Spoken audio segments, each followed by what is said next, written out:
Voici 6 conseils pour une rentrée réussie. Conseil numéro 1.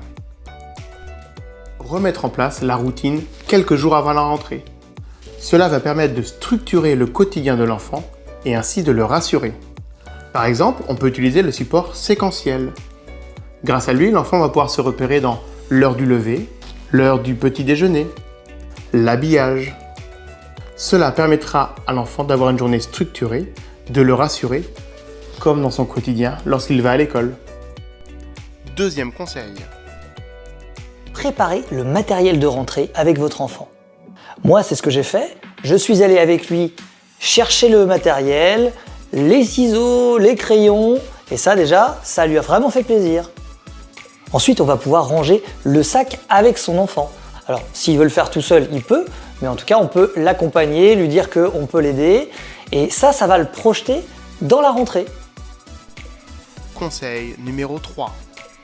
Parlez de la rentrée positivement, comme d'une nouvelle aventure. Votre enfant a besoin d'être rassuré. Dites-lui ce qui va être chouette, comme retrouver les copains, découvrir une nouvelle classe et apprendre plein de nouvelles choses.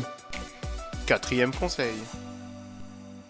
Prévoir un temps de détente après l'école. Ce qui peut être intéressant, c'est peut-être de lui laisser lire un livre ou aller jouer dehors, si ça peut l'intéresser ou si ça peut le détendre. Je sais que moi, mon fils, il adore aller jouer au foot après l'école. Donc lui laisser un temps de détente personnelle.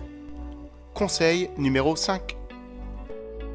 Créer un rituel de séparation rassurant. Pourquoi pas ne pas instaurer un petit rituel d'envoi? Un petit mot, un petit câlin, un petit bisou. Bref, votre enfant doit associer ce moment à un moment positif. Cela sécurise votre enfant et rend la séparation plus douce. Sixième et dernier conseil.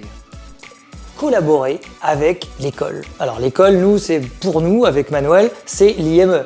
Mais c'est important pour les parents de prendre contact avec l'équipe éducative, les enseignants, les AESH, pour que l'enfant sente qu'il y a vraiment un travail qui se fait entre l'école et la maison, et qu'il y a un dialogue, qu'il y a une notion de confiance qui est intégrée. En espérant que cette vidéo vous a plu et puis qu'elle aura pu être utile pour vous.